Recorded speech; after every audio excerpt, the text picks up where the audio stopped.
दरबारियों के 3 सवाल। बीरबल राजा अकबर के बहुत प्रिय थे। वह अपने बहुत सारे निर्णय बीरबल की चालाकी और बुद्धिमानी के बल पर सभा में लेते थे। यह देखकर कुछ दरबारियों के मन में बीरबल के प्रति घृणा जागृत हो गई। उन दरबारियों ने मिलकर बीरबल को बादशाह अकबर के सामने नीचा दिखने के लिए एक योजना बनाया। एक दिन भरी सभा में उन दरबारियों ने अकबर के समक्ष कहा कि अगर बीरबल हमारे 3 प्रश्नों का उत्तर दे देंगे तो हम मान जाएंगे कि बीरबल से बुद्धिमान कोई नहीं। बीरबल की बुद्धि की परीक्षा लेने के लिए बादशाह अकबर हमेशा तैयार खड़े रहते थे। यह बात सुनते ही राजा अकबर ने हाँ कर दिया। 3 प्रश्न कुछ इस प्रकार के थे। प्रश्न 1, आसमान में कितने तारे हैं?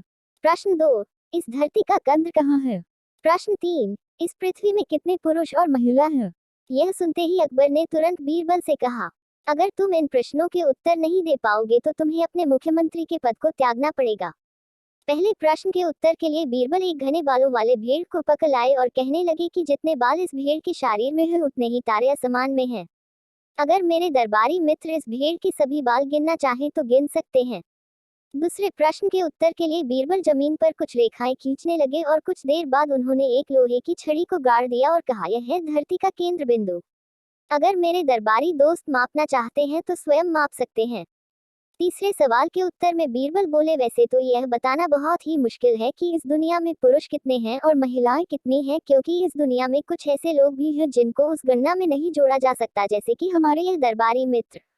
अगर इस प्रकार के लोगों को हम मार डालें तो हमें गणना करने में भी आसानी होगी। यह सुनते ही सभी दरबारियों ने सर नीचे कर लिया और कहा, बीरबल, तुमसे चालक और बुद्धिमान कोई नहीं। शिक्षा सफलता प्राप्त करना का कोई न कोई रास्ता जरूर होता है, बस अपनी बातों पर दृढ़ संकल्प रखना जरूरी है।